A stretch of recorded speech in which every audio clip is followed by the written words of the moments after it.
Preocupación no Concello da Pobra tras o novo vertido de hidrocarburos na ría de Arousa. O concelleiro exixe accións urxentes das administracións competentes. A preocupación esténdese ao Concello da Pobra tras o novo vertido de hidrocarburos nas augas da ría de Arousa. Os veciños da Ribeiriña volveron a denunciar a filtración de combustibles na zona, unha situación que, segundo indican, se repite dende o ano pasado.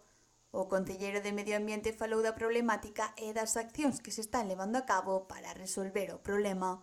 Dende o Concello e dende a Concellería de Medio Ambiente tivemos noticias de que se siguen repetindo os vertidos na zona da Ribeiriña, nas inmediacións de onde estaba a antigua fábrica de la Onza de Oro, tamén próximo á antiga fábrica da Dasa.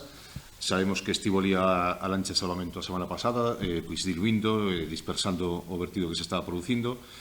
Siguen sendo vertidos de pouca entidade, pero que siguen dando problemas e que son continuos. Segundo informou o concelleiro, o informe recibido da demarcación de costas mostra imaxes claras de terras contaminadas con hidrocarburos, un problema que segue infiltrándose cara ao mar.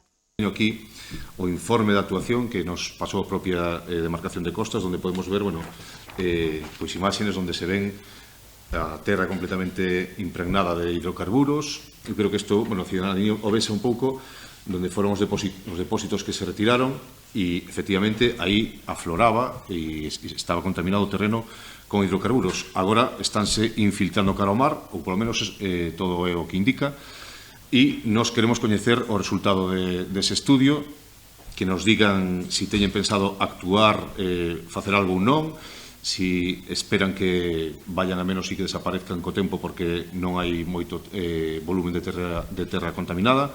Dende o Concello afirman que o paso que darán a continuación será poñerse en contacto coas administracións competentes para intentar solventar un problema que xa leva moitos meses xerando preocupación. Desde o Concello que vamos facer agora mesmo, poñernos en contacto con Costas, requerirlle o resultado desas prospeccións. Recordo que en marzo do ano pasado a Conselleira de Medio Ambiente decía que lle daban 4 meses para a contestación e, evidentemente xa pasaron moito máis de 4 meses e nós seguimos sin coñecer o resultado dese estudio e cales son as previsións de actuación. Hai ora un traspaso de competencias, co cal tamén nos vamos a dirixir ao Servizo de Litoral, dependente da Consellería de Medio Ambiente, e tamén vamos a solicitar, como xa fixemos no pasado, Intecmar, si teñen novos análisis e resultados sobre como está afectando ao marisco e a zona da Ribeiriña, principalmente. Nos análisis que temos aquí, que xa nos mandaron durante o ano pasado, pois que hubo afeccións, hubo momentos que hubo que pechar o banco marisqueiro, estaba na valla afectada, aínda que sí que non chegou a afectar ao banco dos Raposiños nin ao de Cabo de Cruz, que son os máis importantes e próximos. O Concello segue traballando para garantir a protección do medio ambiente e a saúde pública. A presión á Xunta e demarcación de costas continuará, especialmente para saber se van a realizar máis estudos ou accións sobre a contaminación da zona. Desde o Concello que queremos transmitir a ciudadanía que si estamos preocupados e preocupadas e que vamos a solicitar esta información a todas esta serie de administracións que están implicadas, desde a Consellería de Medio Ambiente na Servicio Litoral, Demarcación de Costas, Intecmar, Demarcación de Costas, a empresa que fixo a actuación foi Traxa, que si hai vicios ocultos como parece ser este, pois tamén é responsable de actuar.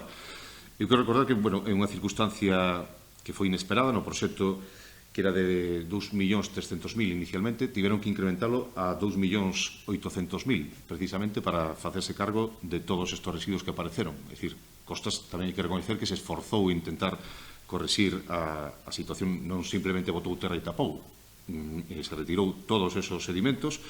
Claro, que quedaron por debaixo, que se siguen infiltrando, pois o que temos que saber é realmente ter unha idea do que pode pasar no futuro e, se é necesario, pois habrá que actuar. Insisten en que a situación é preocupante e que as autoridades deben actuar con urxencia.